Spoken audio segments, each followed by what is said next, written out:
second.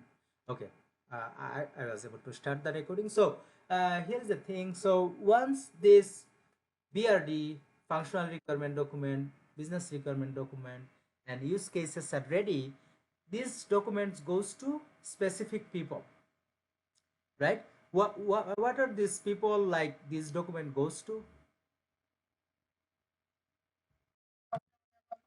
Software development group, and this document goes to parallelly two groups of people, right? One group was software developers and the other group was QA group, exactly. So when the now Jaman, you will be explaining when this, can you see, I'm not sharing it, let me share. When this documents goes to all of these people, right? Let me just share my screen first and then continue the discussion. Let me know when you can see my screen, guys. So these are the documents those we are talking, right?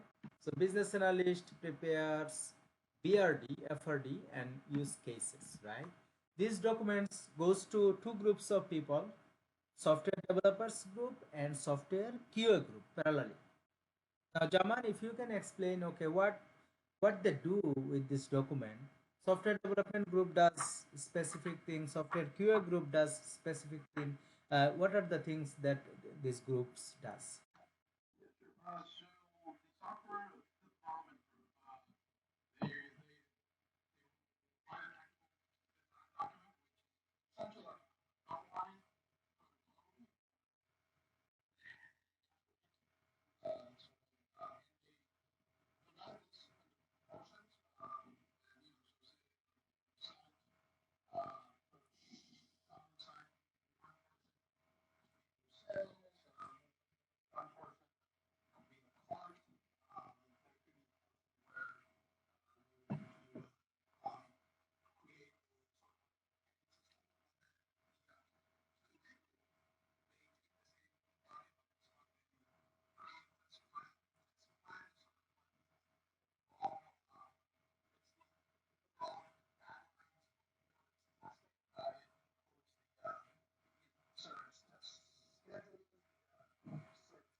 Absolutely, absolutely. I'm impressed. You did very good, Jaman.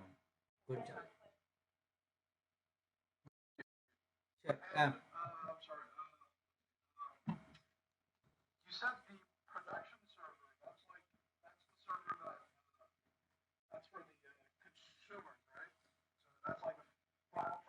Final product, yeah. Production servers are the servers from where we are accessing Facebook or wellsfargo.com, right? We are accessing those softwares from the production servers of Facebook. Okay, now, good job. Okay, so Sharmin, so we have talked about code last week. We specifically talked about, okay, code, they develop the code and they deploy the code.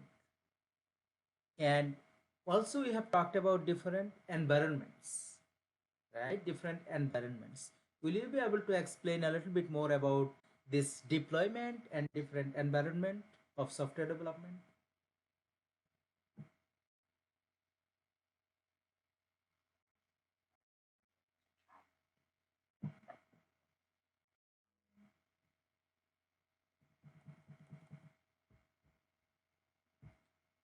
Yep, whatever you can explain.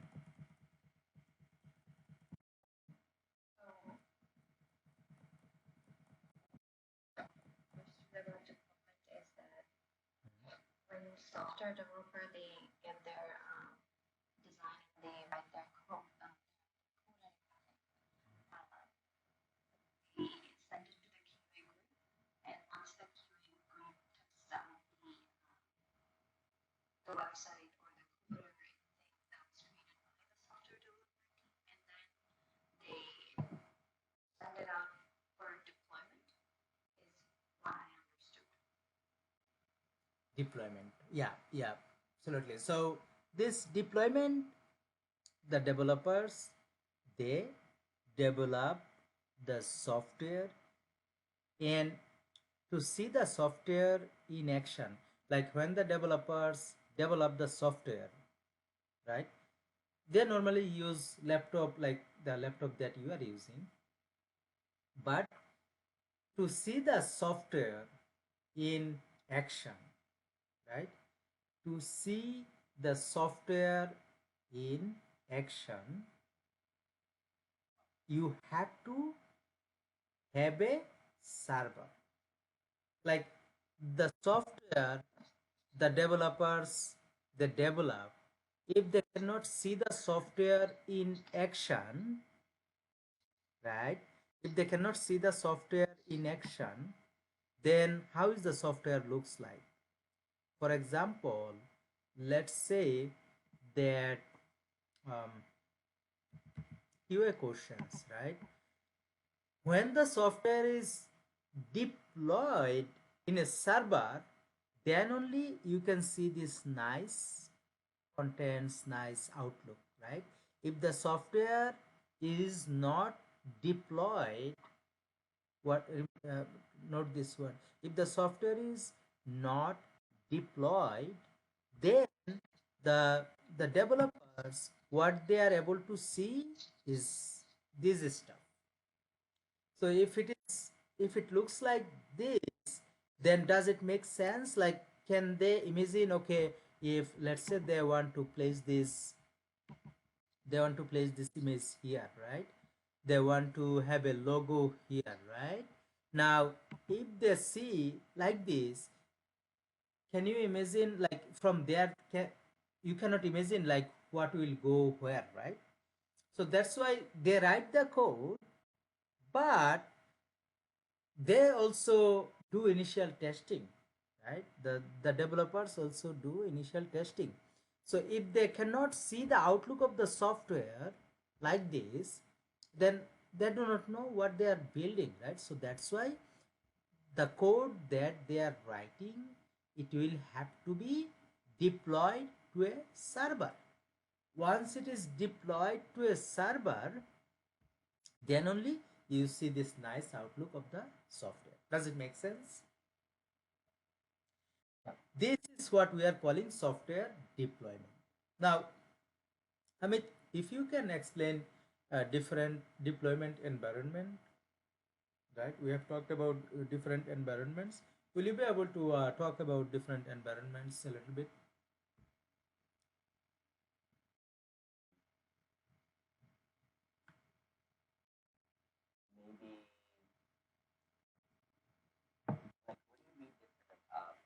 Environment means like when the developers develop the software. they use development environment, right? They have development environment, and then the QA tester, when they do the testing, they do the testing in QA environment. And then for performance testing, they use pre-production environment.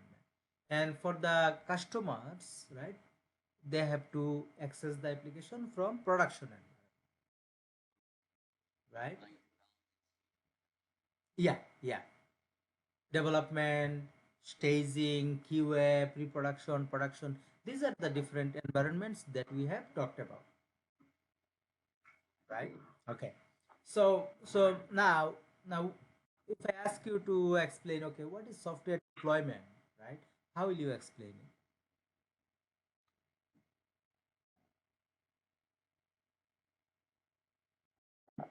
Yeah, Amit, will you be able to explain what is software deployment?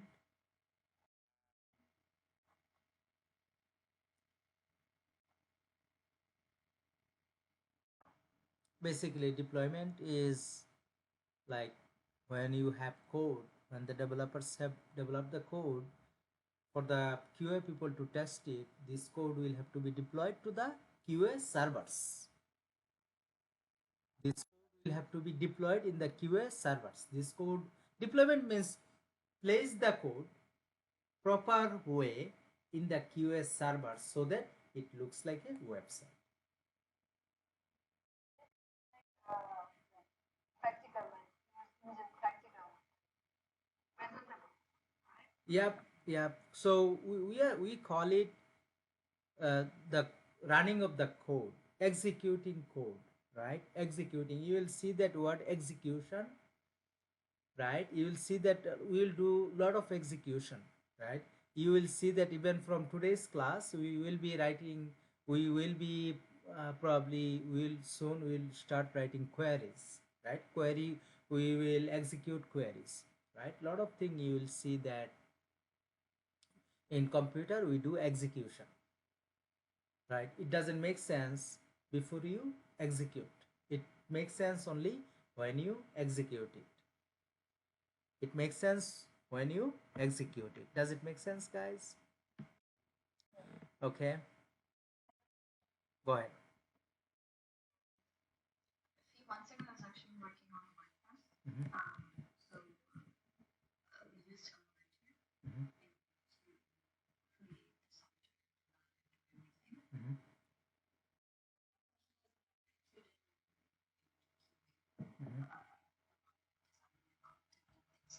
mhm, mhm, So mhm,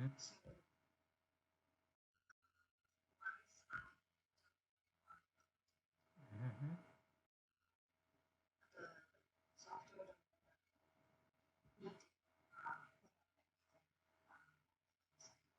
mhm, behind it,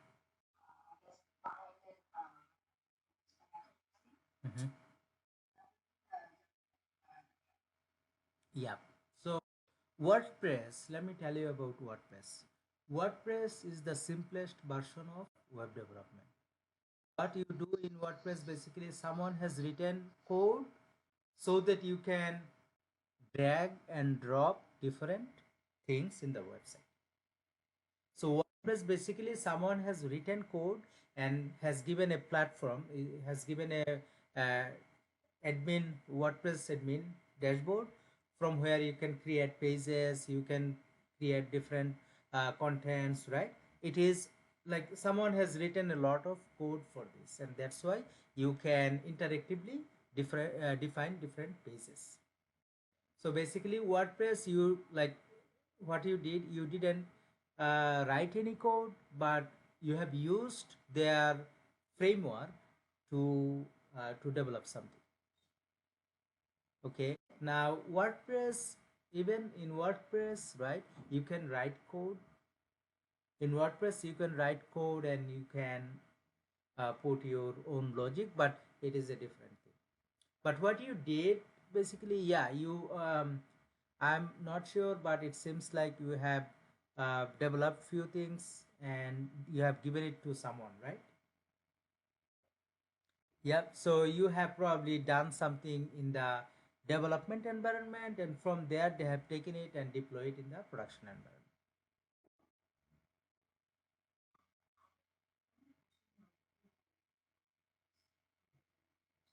Mhm.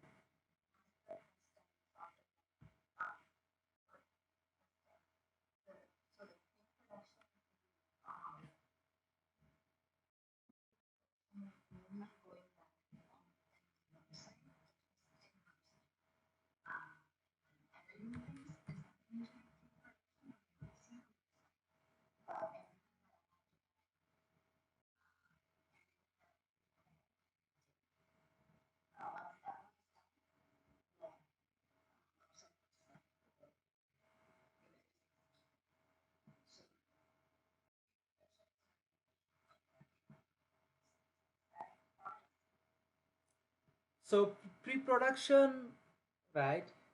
Everything before production is pre-production, right? Everything before goes to production is pre-production, but in software development, pre-production is a special pre-production is a special environment, basically, where the software goes like it is kind of almost finished product. Pre-production environment, like as I said, pre-production, basically everything that you do before production, all the work activity that you do before production is pre-production. But in software development, pre-production specifically is a platform or is an environment where the software goes when it is almost finished. So what we do in product pre-production, basically the software goes there, and software, we check, okay, if we put thousands of people, let's say that every website has a expectation, okay, that many user might be using this website. Is it true? Every website has an expectation, right? Now, so when you go for this expectation, right? Let's say that, um, let's say Walmart, right? Walmart website, they have a particular number of users. They know, okay, that many users always uses our website. Then let's say that, um, a local website, let's say you are building a website, you know that, okay, probably 10 people, 15 people might be using my application, right? Then let's say that, Georgia State has a website. They know, okay, that many people, 1,000 people might be using this application parallelly at the same time. So what they do, they make sure that before they put it in the production, right, in the pre-production environment, they test this software with 1,000 people. So there are tools that we use in performance testing. By using this tool, what they do, they generate 1,000 people, and then they see how this 1,000 people, when 1,000 people hit this application, right, then how this application behaves. You got it? So that is what, in pre-production environment, if I have a expectation, okay, my website will be used by 1,000 people, right? I simulate 1,000 people and see how my servers behave. If my server is, you know, overflowed, or if they are too much, like if I get a slow response. So those kind of activities we do in the pre-production environment.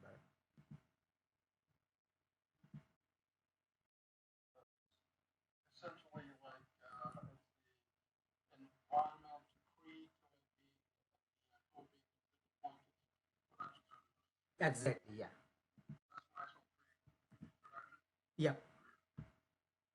So before the code goes to production, this code before the code goes to production, this code is deployed in the pre-production environment to make sure that the code is working. Now, this pre-production, like before the software goes to pre-production, it goes to, first the developers develop the software in the development environment, and then they develop the and then they put it in the QA environment for the testers, QA tester, they test it, right? Once all the testing is done, the software is defect free, okay, then the software goes to production. Does it make sense? And before it goes to production, in the pre-production environment, there is a special kind of testing done depending on, let's say, Sister Tamina, she is expecting that the website she is building for her business, that website will be accessed by 15,000 people at the same time. So whoever will be developing the software, they will be testing that software with 15,000 people, and they will see, like, in CPU, in servers, right, how the servers behave. Is the servers like get irresponsive? What happens, right? Those kind of things we verify in the pre-production environment. Does it make sense? Question? Okay, now to give you a little bit overview, more overview, right? Can you see the page that I'm displaying here? Localhost backend testing app, where I have stud ID, name, DOB, right? All of the things that I have here. Okay. Now let's take a look something. So this is a test page that we have developed. Now if you look at actually what is this page is written by this code. Can you see here? Let me open this. Edit with Notepad++. So this is the code for that page. Can you see the code? In the code you see that we are doing something, but the general thing, right? Can you see here that stud ID, name, DOB, right? Let's say instead of stud ID, at the moment if you go there, you will see stud ID, name, DOB, right? Can you see this? Let's say that if you do not want DOB, let's say that you want, instead of DOB, you want date of birth, right? Date of birth, date of birth. And if you save it, right, save it and then go to the website and refresh, can you see it is coming here? Can everyone see this? It is being reflected here. Let's say that instead of name you want to give stud name or student name, right? You go there, here instead of name you put student name, student name, and save it, right? And then you come here in your, you refresh it here, right? So when the developers develop the software, right, they do this kind of testing, how it looks like. They have to run the software in the browser. Now you may ask me, okay, you are not using a server. Am I using a server?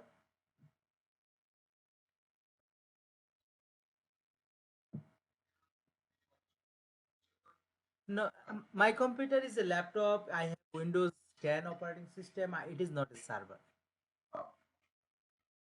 So you may ask, you said that to see the software in action, right? The software, when I developed this page, it is all of this symbolic language. Can you see? Echo, MySQL, connect, all kind of junk thing here, right? But if I want to see it in action, I said previously that it will have to be a server, right? Now I see that I actually do not need a server. I can see the software here. Hmm?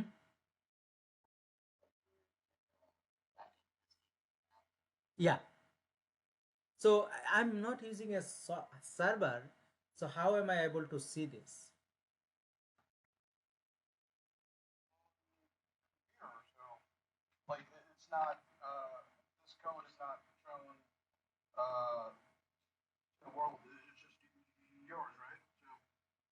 Like for the developers, do their code need to be seen by the world, or it is enough if they can see it? Enough, but still I told that, yeah, it will have to be deployed to a server. That's wrong.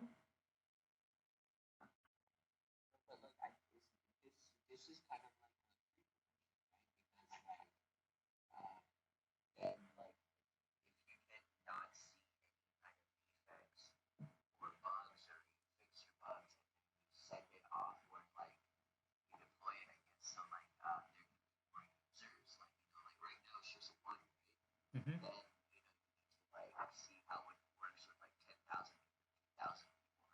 So I mean, 10,000, 15,000 people when the software is developed.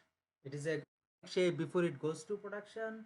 In pre-production environment, we test the software with so many people.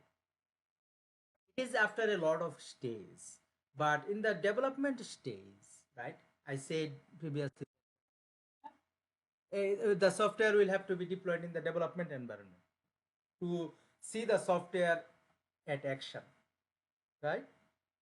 I clearly said to see the software in action, the software will have to be deployed to the server.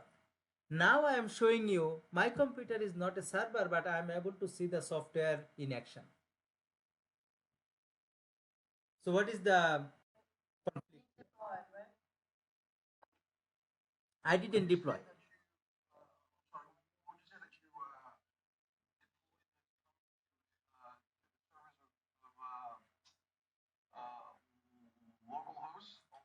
No, I said it will have to be in the server, not local host. Now let me tell you this. Let me tell you this. So what is happening here? Can you see what do you see here? XAMPP control panel. We call it XAMPP server. So let's say that if I close this, right? Let's say I'm closing this, and from here it is still running. I'm going there. I'm going to quit. Okay. Now if you refresh, one second. Let me see if it is still running. Probably it is still running. So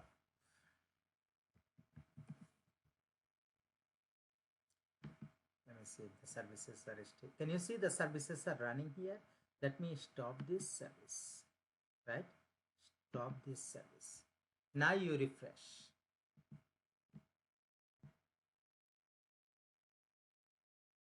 What do you see?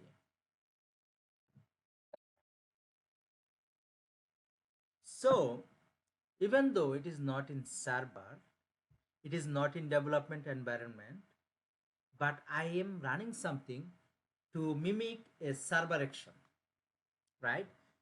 To mimic my computer as a server, can you see I'm running this software, XAMPP, right? I'm running this. See, you don't have to understand. This is the software development methodology. I'm just trying to give you an idea about the software. It is just concept for you. You don't have to understand anything about it. Just to give you a server, how server is running the software, right? So in actual server as well, like let's say where Facebook is running, they have some kind of software that is running 24 by 7, like this one, some control panel. Something is running on the server 24 by 7 and keeping this software up for you. So in my local machine, I have this software and this software enabling me, right? So that I can run this software. Now, from my local machine, remember this, from my local machine, I cannot, I cannot run this software. Like if you want to access this software, if you want to access this software, you cannot access it if it is in my local machine. And remember that when a software is being developed, there are many developers, they work in that software, right? Every developer has a field where they do their development. So they divide the work. Okay, I'll be doing this part, right? You will be developing that part, and he will be developing that part. She will be developing the other part, like this. Now, if the software is in my local machine, the other developer, he or she or they cannot access it. They cannot see it in action. Is that true? If the software is in my local machine, right? The software, as I said, is a different module. It has different module. Every developer has a particular module that they work. But when you see the software, you see everything together. When they develop, they need to see it together, right? Does it make sense? When they so what they have to do, whatever they develop, it will have to be deployed to server so that everyone can see the action of the code. Does it make sense now why we need to deploy the code in the server in order to see the software in action? Does it make sense now? Okay. Now, do you have any further question, guys? See, this is a forum, right? You never have to be shy to ask me a question.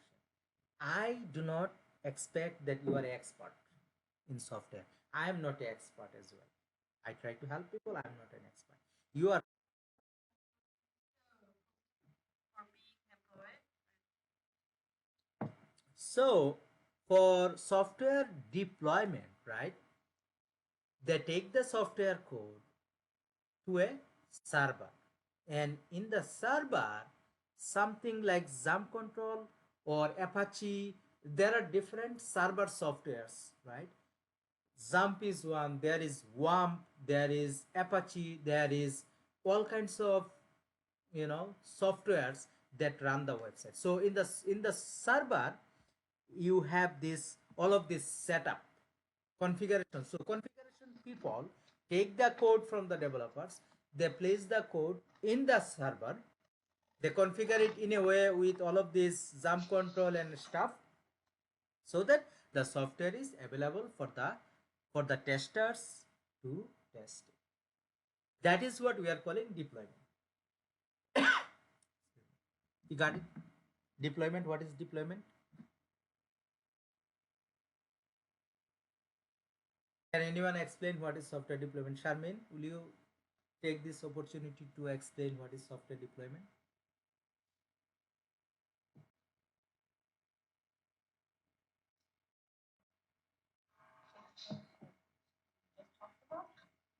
Hmm?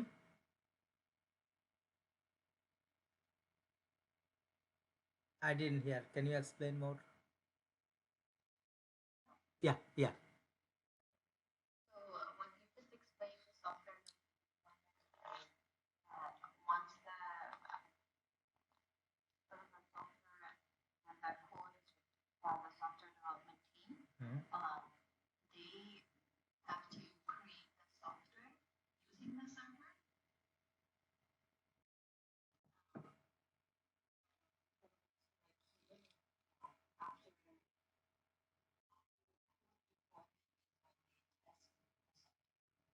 After Yeah, code will have to be deployed in the Q environment for testers to test it. Okay, okay. Now, let me bring one thing here. Can you see? I'm starting this service. Okay, now if you run your code here, you will see something. Okay, cannot see. What do you see? Cannot connect to database. So, if you take a look, can you see in my software? I have this message. Cannot connect to database, or you can say database connectivity issue.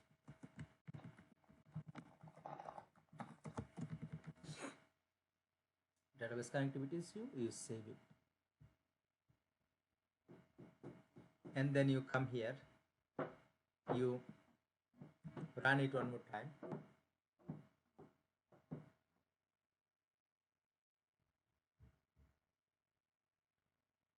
What do you see now? Connectivity issue. Now, can you see we have two parts? One is there is another part that is MySQL. Can you see MySQL? Now, let's say that let's say that if you post something in Facebook, right? Then your friends they put a reaction like love or other emotions, right? Sometimes you see 5, 10, 15, right? Probably 50 likes or comment, right? If you come next year, you will see those comments are there in your post. Is that true? So so that means there is a mechanism somewhere to save these numbers. Is that true? Okay, how many likes, how many comments? There is something where these numbers are being stored. Is that true? Let's say that you have a bank account, online bank account. You have $5,000 there, and then you spend money in Walmart, you spend money in other shops, right? Your bank account is able to keep track. Okay, you had 5,000, but you have spent $5 in Walmart, $15 in gas station, right? You see everything there, right? Is that true? Yes. There is something where all of these numbers are saved. Is that true? Okay. Now can you see this MySQL, guys? Can you see this MySQL here? I'm going to start this service. Okay, this is started. Now if you refresh this page, now can you see that these numbers? Okay, student ID 100, 101, Jubair, date of birth, everything is coming. You got it? Like, so there is something SQL that we are going to learn from where all of these numbers come. Does it make sense? Okay, now let me show you something.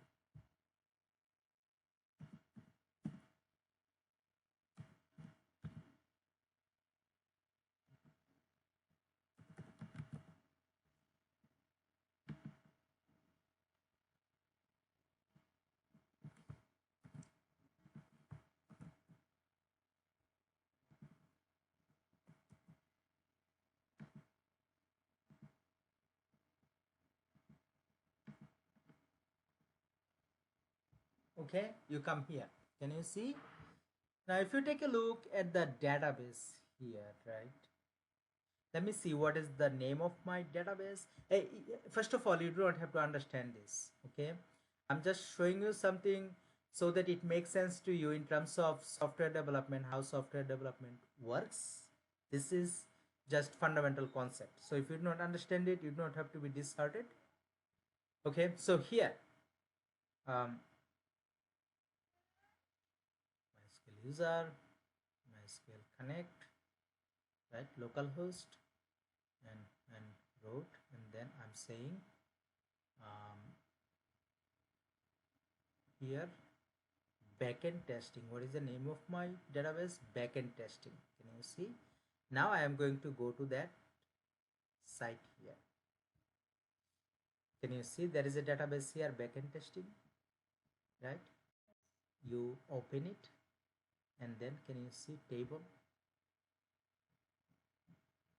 Now do you see this name here? Jubair, Abu Mansur, Selina Hussein, Arif Buyan, right?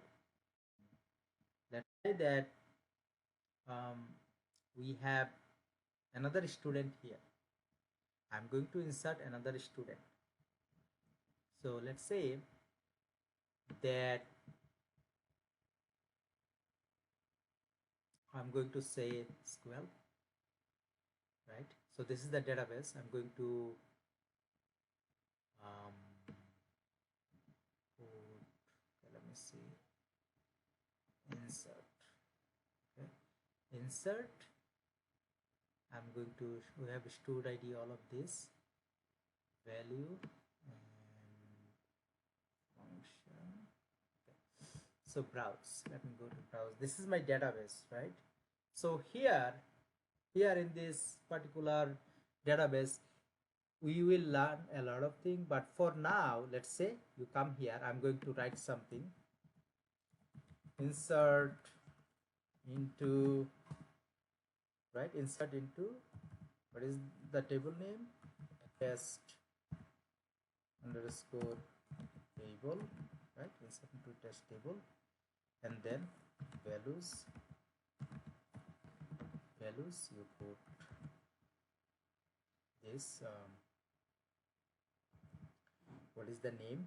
We have stud ID. Let's say I'm going to put a stud ID. Let's see how much data I have at the moment. I have up to 103, right? I'm going to put stud ID 104, and my student name will be, let's say, new stud, right? And his DOB will be, let's say, 0101 2000, right? And then what do you do? Let me remove this and let me execute this. There is a go button somewhere here. I'll be doing a go, right? Now probably there is a error, right? Let me see what is that. You have an error in sequence to check the manual. That was fine. Okay. Test table values, this. So let me say, take a look one thing. It is a little bit complicated for you, but you do not have to understand this. I will explain it. Let me see what kind of data we have there. Stud ID, stud name. Oh, int. Okay, I got it. Okay. So you go there, and from there you put this query again. So this is integer. If it is integer, you don't have to put it in the quotation. Now you execute this. Should be fine now. Okay, now if you take a look, guys, now what? You have an error. Insert into test table values is new stud. Okay, let me go there in that query. Probably I'll have to put this double quote.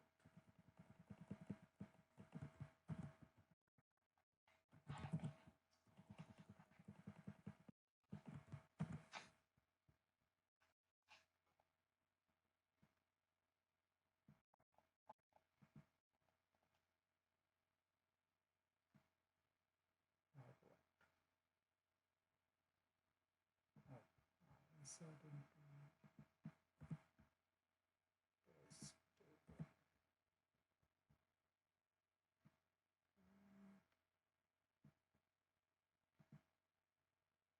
Okay, now if you take a look here, if you go to browse now, can you see we have one more student, 104, new student, and this. And if you come here, if you refresh, can you see this student is here? Okay, that's all. So we see that something is front end. Now one thing, if you look at this, that the column name, stud ID, stud name, date of birth, right? Stud ID, stud name, date of birth, the way it is named, if you go there in the database, is it written same way the thing that is written in the website? Here it is stud ID, stud underscore name, stud underscore DOB, right? In the database, it is written in that way. Is that correct?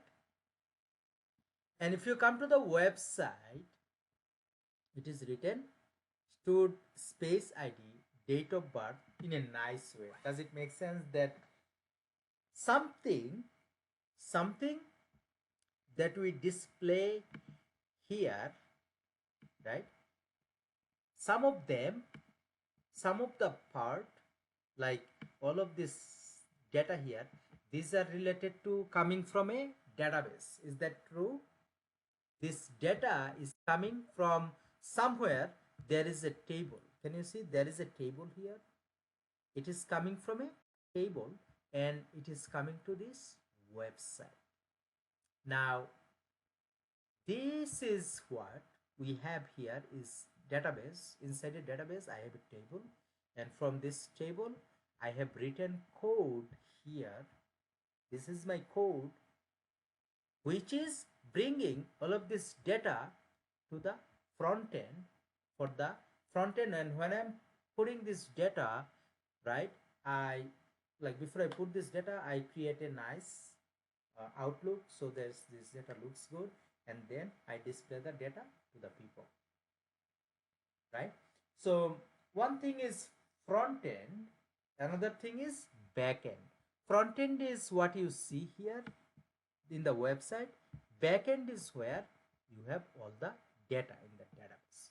Now that's all we need to understand in terms of like website. So in the website there is a there is one thing front end, and the other thing is back end, right? In the front end we see the massaged data here, right? It's polished data. We view the data in nice format, right? And there is something called back end, right? Back end, where you have all of your numbers, where you have all of your numbers. So in the back end, right, you have all of your numbers. Now so if you take a look here, right, in the back end you have the original data, and this data, right, the developers, they write code like this is what we have written, php. Sharmin, the website that you have said WordPress is developed using php language, and in the back end that is how it looks like. The code, that is how it looks like. But when you deploy the code, when you execute the code, it becomes like this. It becomes like a nice view. Now now I'll be taking your question. We have discussed a lot. These are very important in terms of understanding software concept, in terms of how software works, right? How software works. Can you see this kind of thing when people starts their computer science degree in the first year, or in the first year probably, let's say you have 4 semester in the first year, right? In the second or third semester, in the second or third semester or in the fourth semester, they will start learning this. In our case, when you studied computer engineering, right, we probably in the second year of our study we have studied this kind of web development. So these are, you do not have to understand this, but the concept, you do not have, you will never, if you work as a QA, you will never have to write that type of php code. But what you will have to do, can you see this database? You will have to write queries to, you will have to write queries to handle data. You will have to write a lot of queries. What is queries? We will learn it. But before I go all of these are pretty interesting. If you want to understand, this is a new thing. You can develop your own website by doing all of this. You can develop your own website, and you can, it's pretty interesting, but it's a different thing. But here, for you to understand front end and back end, so can anyone talk about this, what you have understood in terms of front end and back end,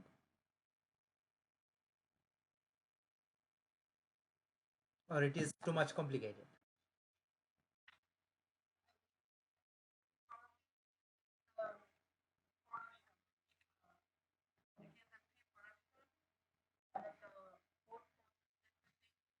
About QA group, they go for a test level, and then they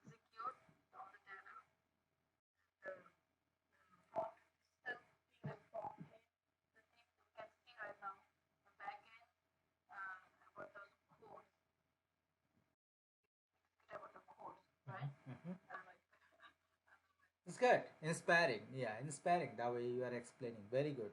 Very good. So basically, front end is where you see polished, massaged data, beautifully presented, right? You see the nice view in the front end. Now in the back end, right? In the back end, you have all of this data that you see here. These data are saved in a database. That is what we are calling backend. Backend means your bank balance, all of the transaction, it is coming from a table like this. All of the things are coming from a table like this. When you go to wellsfargo.com or bankofamerica.com, those websites, they have code like this. I have code here, right? Can you see? I have written a nice piece of small code which is connecting to the database and getting the data from the database. And if I update the data, as you have seen here, right? let's say that let's say that um, let me do something, right? um,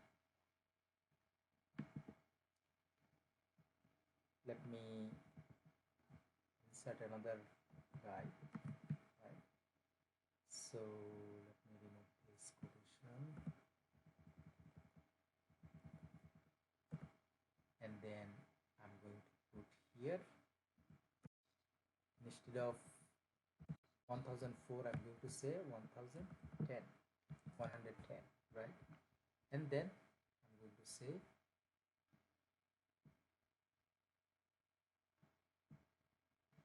go, right? Now if you come here and if you just bring this page, you will see that another is here. So basically, to change thing here, you cannot up edit it here. You'll have to go to the database because this data is coming from the database. Now let's say that you go to SQL and can you see update? This is the update command. Now let's say that update test table set stud id equal to let's say I'm doing 111, right? Stud name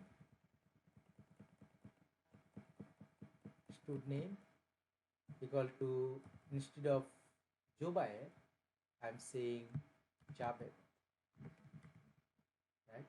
Stud I'm going to say something called 5 7 2015, right? And then where I'm going to say where stud underscore id equal to 100, right? Can you see here my goal here? Let's say I need to edit the data. I'm saying J student, whatever student we have, if his id is 100, change his name instead of Jubair to Jabed, and also change his DOB to 2050. So can you see what we are doing here? That type of query we are going to learn how you can write it. But I'm showing something to understand, to make sure that you are understanding the concept. So we are updating the data in test table. We are setting stud id equal to 111, stud name equal to Javed, stud DOB equal to 5/7/2015, where jar stud id 100. Now if you execute this, let me try to execute this, right? Okay, now if you come here, if you refresh this page, right, can you see whatever student we have, if his id is 100, we are changing it to 111. We are changing his name to Jab, and we are changing his DOB as well. Now if you refresh your page, can you see it is changed, right? Is it changed here? So we are going to learn all of these queries, how you can interact. That is what database. In the database, we execute query. Can you see query to that many seconds, right? We did something here and it is being reflected here. Okay, now so Amit, can you explain what is front end and what is back end in terms of website? Front end is basically Mhm. In the website. Mhm.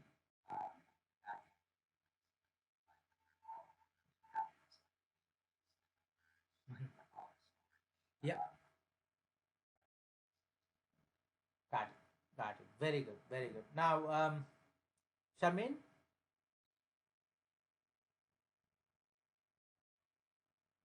can you please tell like what is your understanding about front end and like you have executed some queries previously, right?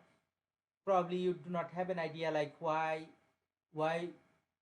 we are storing data in the database, why we are executing it, right? Now does it make sense to you why the database is there, why we insert data in the database, and the purpose of the overall thing? Do you understand it now? Whatever data you see in your bank account and in Facebook, the data that is constantly changing. Can you see this student information, right? This student information, it is nothing to do with the database. Do you see here in the database, do you see anything called student information? Do you see anything here? No, we do not see anything here. Student information. Student information is, it is always a front end thing. We are leveraging something, right? But the actual data is coming from the database. So whatever we see, the beautifully presented to us is, it may be in the development environment, it may be in the test environment, it may be in the pre-production environment, or finally it could be in the production environment, but everything is front end, whatever we see. And whatever it is, the source of the data, right here, the source of the data is backend, which we are calling database. So the source of the data is database, and database is a very important part of this course, and very important part in terms of web development and this modern technology, right? That we have seen that started from 1996 or 1990, the websites, right? Is this database is very important part.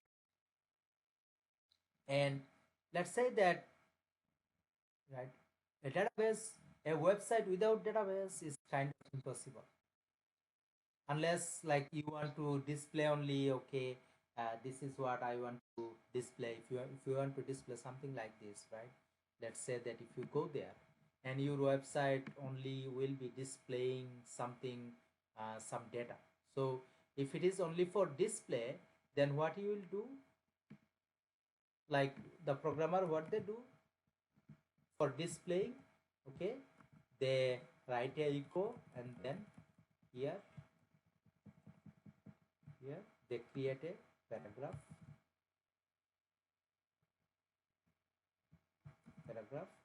and when you start a paragraph, you have to end it.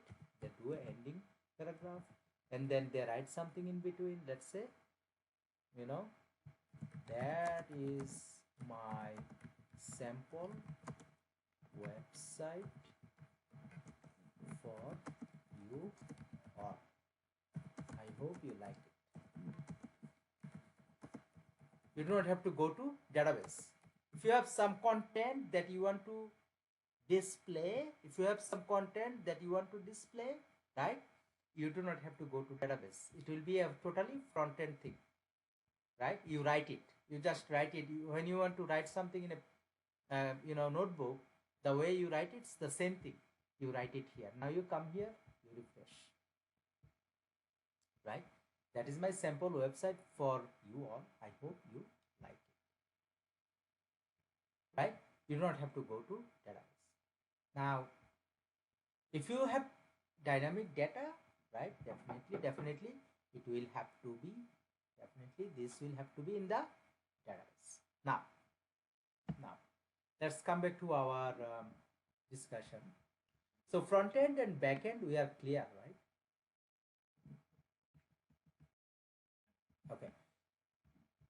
Now the documents, like in terms of software, right? In terms of software, there are things that will be coming from the database, and as a QA tester, we will have to know how to write queries, right? How to write queries, how to, like, in practical life, right? In practical life, let's say this, in this table, how many records do I have in this table? How many records do you see here?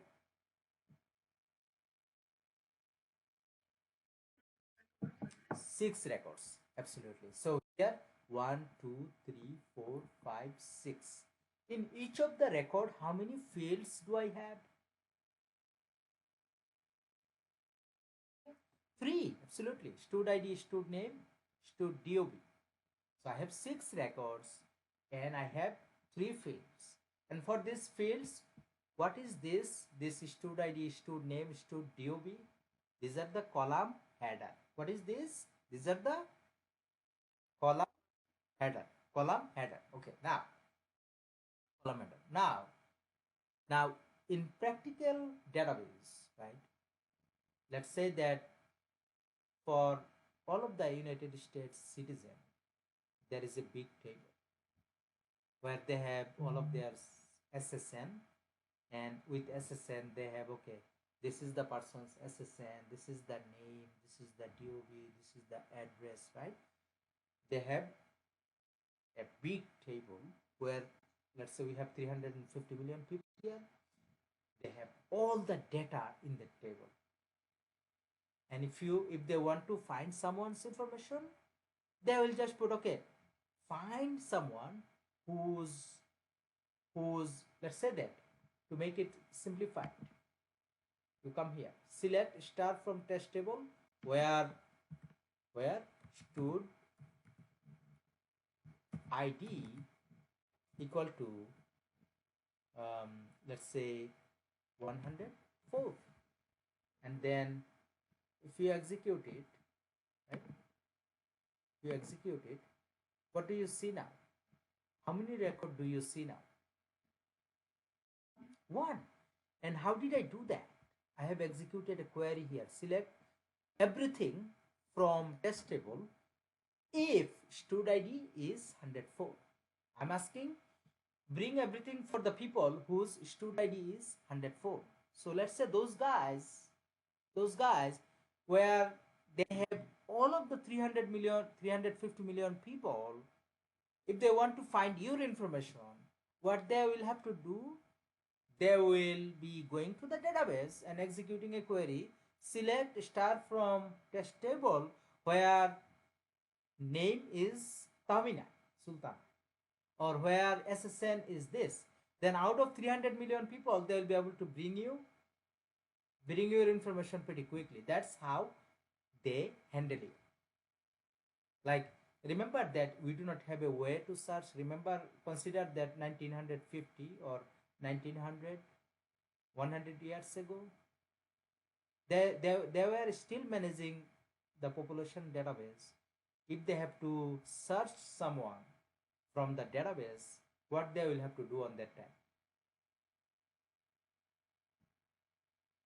When there was no database, what they were doing on that time? Can anyone explain?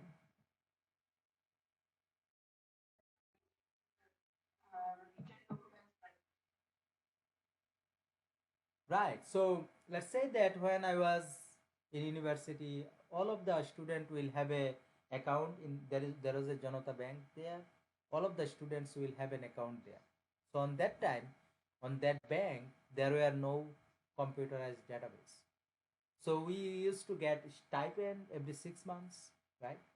So when we go to get our stipends, right?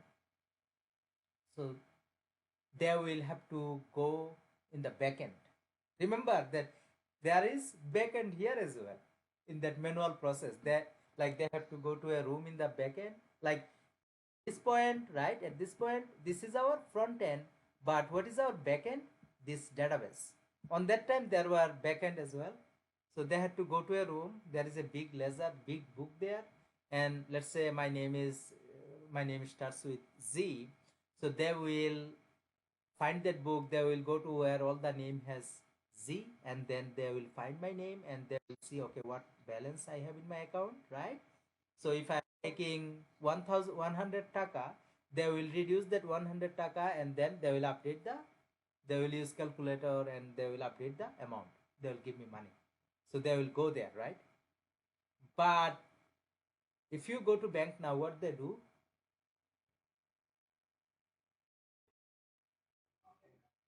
they check in the computer. They will take your ID. They will take your ID, right? Or you will be inputting your card, and they will get all the information there, right? And they will see all the information.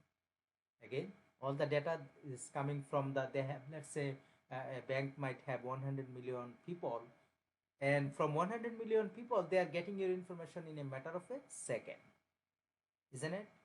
So how easy it is, because we have database. And can you see, in a practical table, instead of 6 record, there will be millions of record, or there will be 100 record, or there will be a 10,000 records, right? So if you have to find something from 10,000 records, if you have to get a single thing, how will you get it? You have to, if it is not manual, like the back then when I was in college, they have to go to the back end, they have to get that big notebook and find, okay, where all the name has started with Z, and then they'll have to get my information, right? So since you have computer, they do not have to do it. So what they do, they go to the website and just search for your name, and from the database they get everything. Isn't it cool? Very cool, right? Right. So that is how basically, like, computer software is making our life easy. And to make it easy, it is continuously, it is evolving. So there are front end, there are back end. The back end is also having a, like, there are a lot of people, they work like in every organization, right? There are software developers, there are database administrator, there are database administrator who does a lot of thing about database, who does a lot of thing about database. And I saw there are a lot of database administrator as well. They do things, they like it is, they struggle to do things. They do not know a lot of things, but they work as a database administrator. A lot of people. If you ever get a job in IT, you will see like how people work there. So that is why I'm saying that all of you has a potential, but it will be coming after struggle. It will be coming after struggle, a lot of struggle. You will have to stick to this. You will have to be, you know, very sincere in terms of what you do. You'll have to be consistent what you are doing, right? Then it will come, obviously, because I know what is happening in the industry. As I said, out of 10 people, 6 people, they are able to do their 5 people, they are able to do their job well. 2 people, they know a little bit. 3 people, they are hang. A lot of people, they are, I'll say, use this word, they hang around in the team, right? So after this course, if you follow after this course, if you follow me, you will not be a hang around people. You will be a very effective worker in terms of software testing. But for that, you will have to follow instruction. You will have to do whatever I ask you to do. The thing that we discuss, we record pretty much every discussion. You will have to listen it. If I do not give any homework, listen it. Okay. Now, so here, um, this this discussion, right? Um, in this particular document, I hope that the understanding is clear. Next session, you will be able to explain all of this terminology that we have discussed. And then the other document that we have shared with you is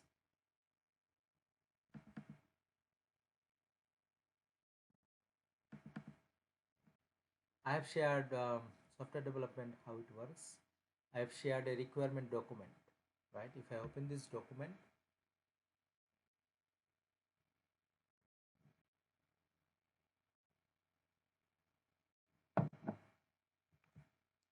right? This is like when I say the business analyst, right? Can you see?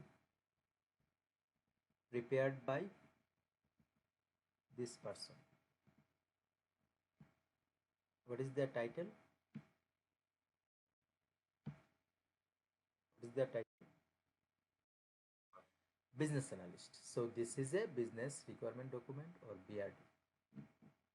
Now, in a business analyst, in a business um, requirement document, this is the table of content, right? Every document will have a table of content. Then there is a revision history, like, okay, who was the initiator of the document and then who has revised it. So there will be a table. It may be a table or there could be no table. And then they'll give you an introduction. What is the document about? Right? To clarify, clearly specify the needs of the client for a travel and tour industry. So this particular requirement was for this website. New tours.demoaut.com. This is a testing. This is a testing site. Is it not available? New tours. New tours demoaut.com. Give it a little bit time. Am I not connected to the internet? One second.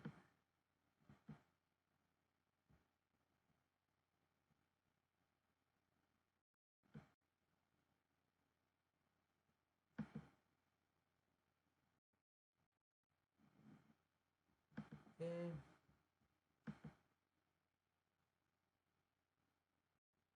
I'm connected to internet. I will not be able to take the class file. So probably this site is not available at the moment. Let me see. I type new tools. New tools. Yeah, this one. Let me see. This available. It will be coming here.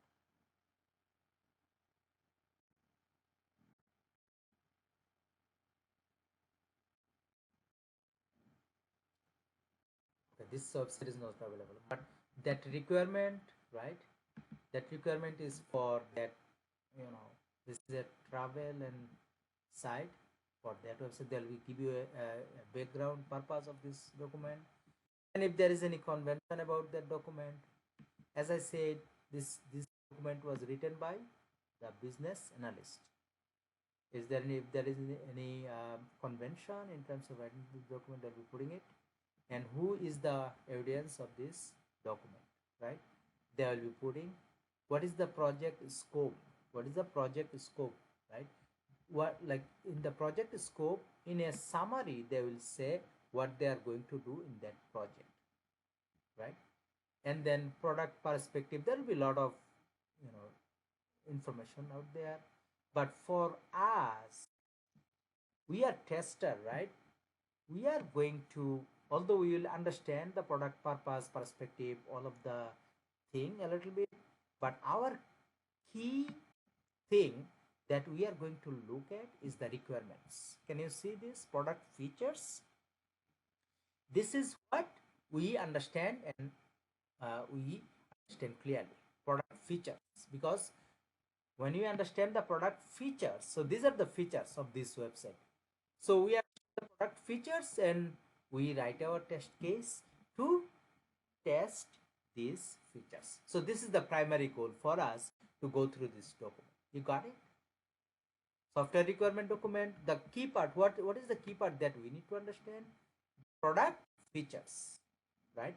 To understand the product features, we will have WebEx meetings with the business analyst, system analyst, right, with the developers, and they will be explaining this. Like we will be reading these product features, but on top of that, on top of that, on top of that, we will get walkthroughs. We'll get clear explanation of these product features from different people. Does it make sense? So what we are calling here, we are saying that this product will have a home page. In the home page, there will be a header. There will be a left header corner. There will be a left navigation menu. There will be home, flights, hotel, car rentals, cruises, destination, vacation. All of these menus will be there. In the center of the page, the center of the home page will contain the following features, destination and specials, right? Two tips, like in the center of the page, these particular things will be there. Right panel of the page, in the right side of the page, there will be this thing. In the horizontal navigation, right, in the horizontal navigation, there will be sign on, register, contact, all of these things. There will be a login page, right? There will be a login page, there will be a sign on page, right? Can you see? So what are the product features basically consisting of?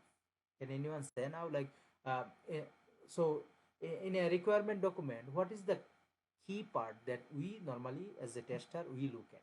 Can anyone explain?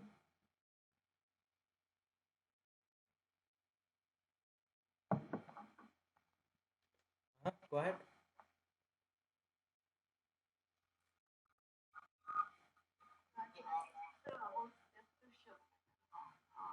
How it's gonna be production, and these are the requirements. Mhm. In the requirement, yep. Go ahead.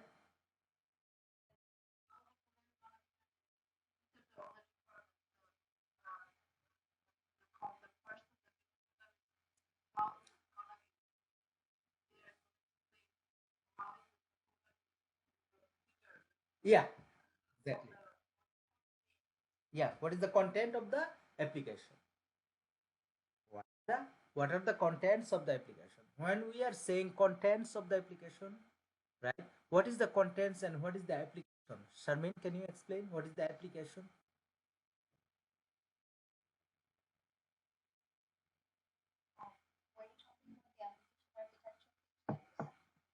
So when I'm referring application, what do you mean by application? Application means software application, right? Remember that I said we will talk about we will in every conversation we will say application. When it is application, right? It is application means software application, right? What do you mean by application, Sharmin? Software application. And when you look at a requirement document, Jaman, will you be able to explain like, okay, what are the key things that you look at?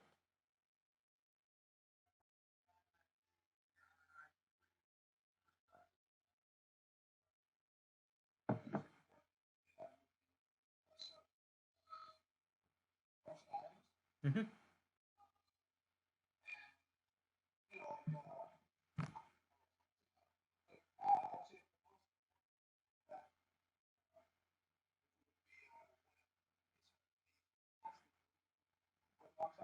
Mm-hmm.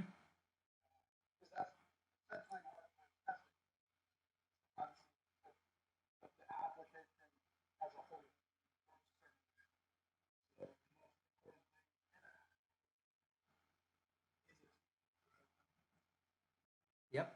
The function, the functionality, we as a tester, we will be, our key attraction will be to the product features. We will understand all of the product features. If we have understood all of the product features, then it is easy for us to write the test cases, test plans, right? Is that true, Amit? So when you, let's say when you are going through the product features, if you do not understand anything, what do you do?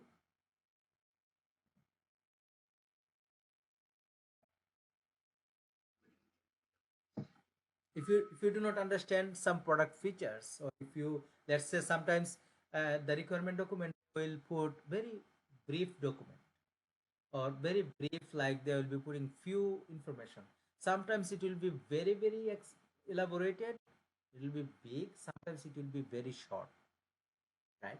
It is easier for us if it is, if it has limited information that is required to understand this, but sometimes it will be very short, the requirement document, sometimes it will be very elaborated. So if you do not understand something, Amit, what will you do?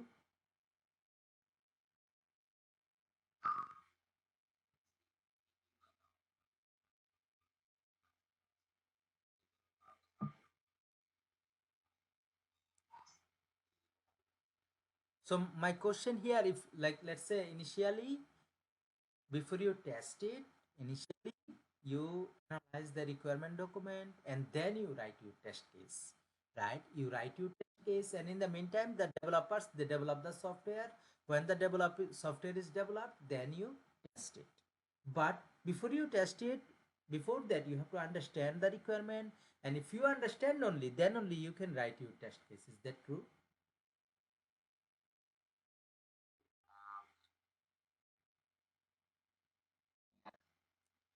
So first of all, like if you look at the steps, you get the requirement document, and then you write your test plan, and then you write your test cases. Remember, during our last week's discussion, we have looked at a sample test case, right?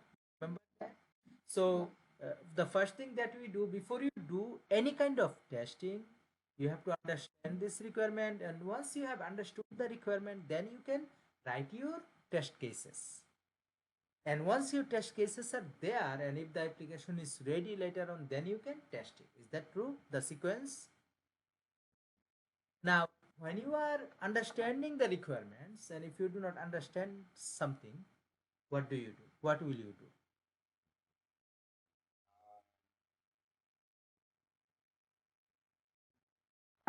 I will go to I will go to the people who has written this requirement. If I, as a tester, if I do not understand something, then I will go to the people who has written this requirement document. Is that true? Business analyst, yeah, we go to business analyst. Sometimes the developers, they are designing the software, so before they must have to understand it, so they might have a clear understanding or more information, even more information than BAs, right? I'll go to business analyst. If it doesn't work, I'll go to developers, understand the requirement. That is what in practically we do. Mhm. Yeah, developers, yeah. Sometimes we keep both group of people in the webex call, right? uh, can you see, we are talking in a group, we are sharing a screen here, we have 5 people here. The same way we bring developers, BAs in the same call, right? And then we discuss things. So whatever question we have, we ask them. Okay, now, so you will be writing test cases by understanding this requirement document. I'll be asking you to write test cases by understanding these requirements. So this is the document that I send you. In that document, the key things for you is to understand the product features. And where is the product features? It is 2.2. Product features is at 2.2. So this document I have given you, and then I have given you another document, that is, did I give you this software development methodology? I think I have given you this architecture, application architecture. Let me explain this document. It is important. Okay. Now, can anyone explain this document for me? Yeah, go ahead.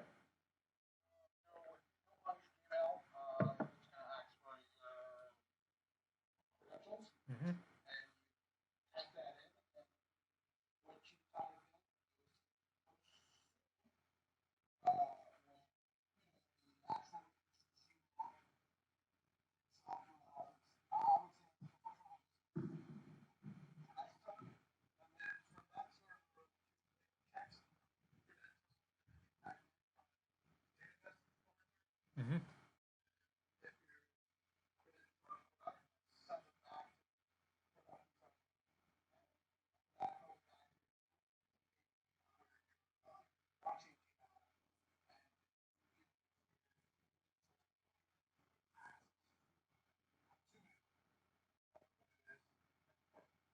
Yeah, that is a good explanation. Now, let me tell you this. So, in this particular code that I'm showing you, right, I have this data that I'm displaying. Is that true? I'm displaying this data. Now, to display this data, I have to run a program. And where is that program? That program is this. Is that true? That index.php, inside that file, I have this code. Is that true? Okay. So first of all, I have to run this program. If I double click on this program, will it run? No, it will not run. So first of all, I will have to run this program in a specific way.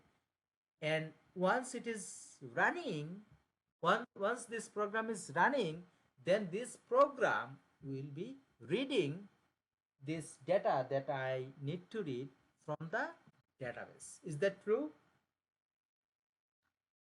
Okay. So two things. One is the data is stored in a database. Another thing is I have to run this program. Do you understand these two things? Okay. Now you come to this document. So can you see application server 1 application? There are two types of server: application server, web servers. Okay, there are two types of servers: application server, web server. Now application server, what they do, they normally run this program. This program that I am running, application server normally run this program. And when this program is running, if I try to log in to my Gmail, if the application server is running, the application server will be receiving my request, and they will, since the program is running, they will see that I'm trying to log in, and then they will send a request to the database to see if my user ID and password is correct. If the user ID and password is correct from the database, they will get a yes. And if they get a yes, then they will send you, the application server will be sending you content so that you can access your Gmail. Does it make sense? So there is database server, right? There is database server. There are application servers here which is running the program, and you have your laptop here. You are a client.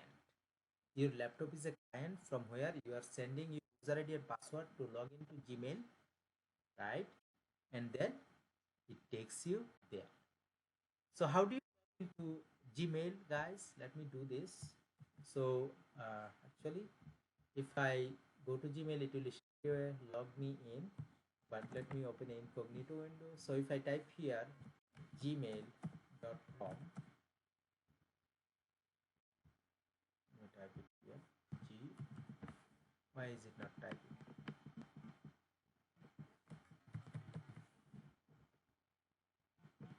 Something is not working. Give me a second. Something is hanged in my site. Okay. So it is gone. Let me open it. Okay, Control Shift N. If I type Gmail here, right, now you get the login page. You input your user ID, right?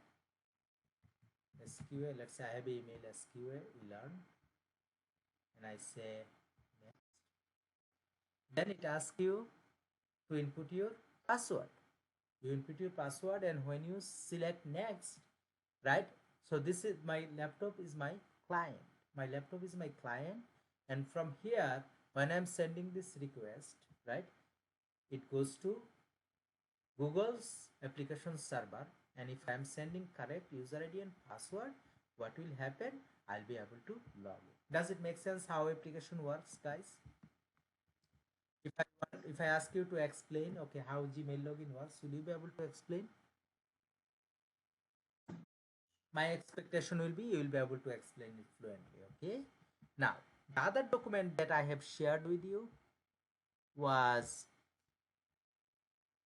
software testing lifecycle. That's what I believe. Let me open that document. In software testing life cycle, right? What we do in software testing life cycle. So there are software development life cycle which we are calling SDLC, and then there are software testing life cycle. Now, in software testing life cycle, first of all, we analyze the requirement, right? We analyze the requirement and then we write our test plan. Now, when you write a test plan, in the test plan, you make sure that you mention, okay, how many resources you will need, how many people you will need, what will be the schedule, what kind of testing you will need to do, right? So before that, you will have to analyze the requirement. Without analyzing the requirement, you cannot write your test plan, right? So once you have understood the requirements, then you start writing your test plan. And when you write your test plan, remember that the test plan, in every organization there are sample test plan. So you just take the sample, you fill up the gaps. Okay. So you write your test plan, and then after writing your test plan, then you start writing your test cases.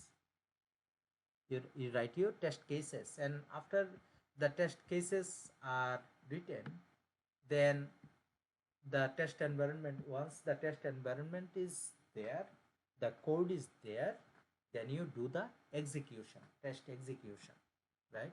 You do your test execution. Test execution means according to your test case, you check the functionality of the application if it is working, right?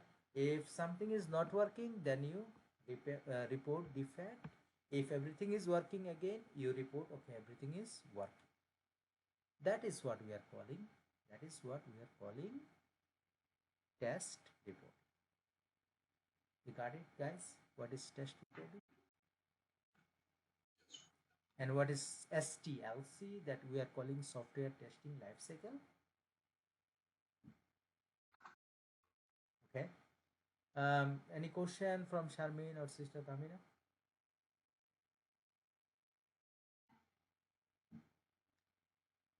Any question, Tamina, from you?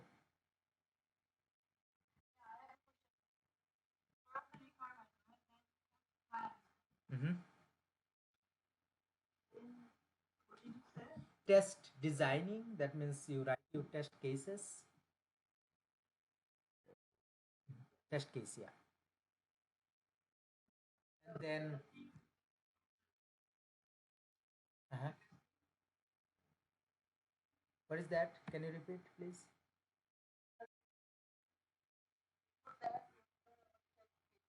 Uh-huh.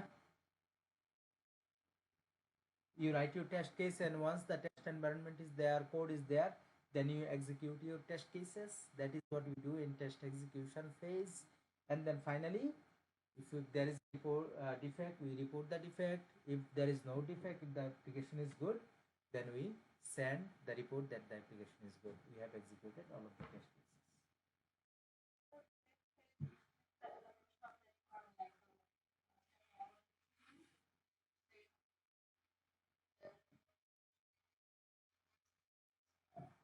Yeah. So test case, remember that we have sample test case that we have discussed. I'll be bringing that document as well. So sample test case, let me see what I'm going to bring. One second, let me bring this sample test case.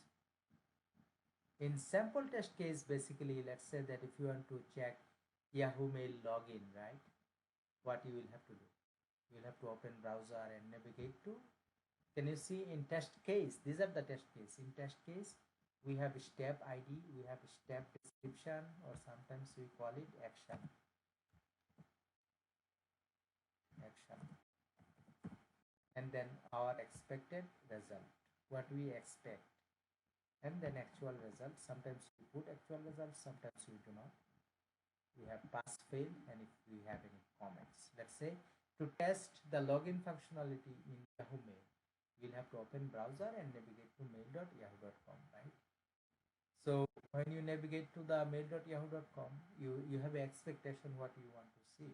Let's say you want to see the logo, and then you want to see the user ID text box. You mention this expectation here, and then next step you'll have to input email ID in the text box, right? And click next. So let's say that if you want to test Yahoo Mail, what you have to do, mail.yahoo.com.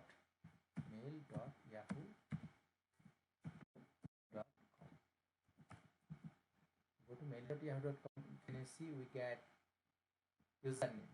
You put your mail ID, right? You put your mail ID. Let's say test mail. This is your mail ID, and then you have to click next, right? Let's say we do not have this mail ID. So if you want to test it, what you will have to do, you have to input the mail ID and then you click next, and then the password text box will be appear, and then you have to input password and you have to click sign in, and the inbox will be appearing. So basically test case, you write steps, right? You write step by step description. Oh really? Got it. No, no problem, no problem. So what I'm saying, okay. So can you see my screen now?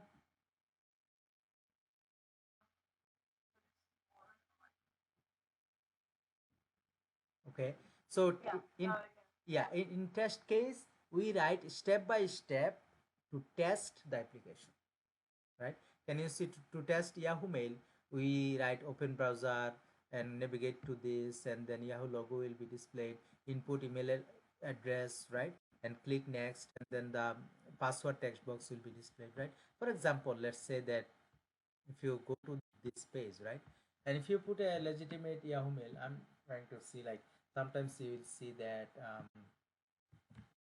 let me see if there is an email with this email ID Zohir next. Yeah, there is one with Zohirul. So when you click next, they have changed it, right?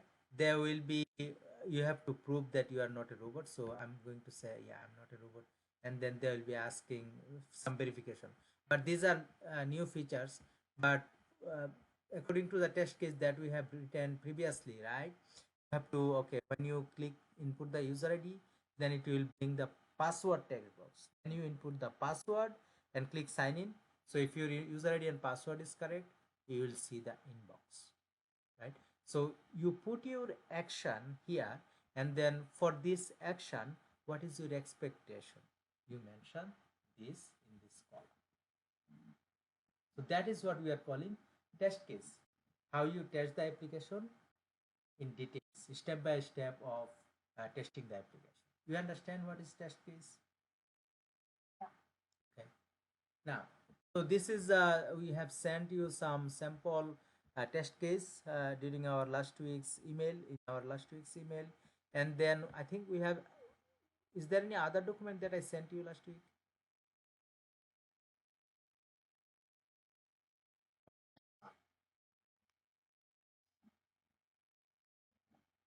Okay, so here is the thing. So we have discussed a few concepts today in terms of development, in terms of backend, in terms of front end, right? All of these are pretty important um, things to understand for you.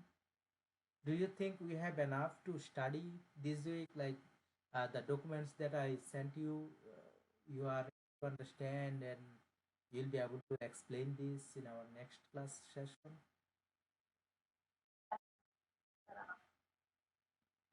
How about let me just stop recording and then talk about other things. Let me stop recording here.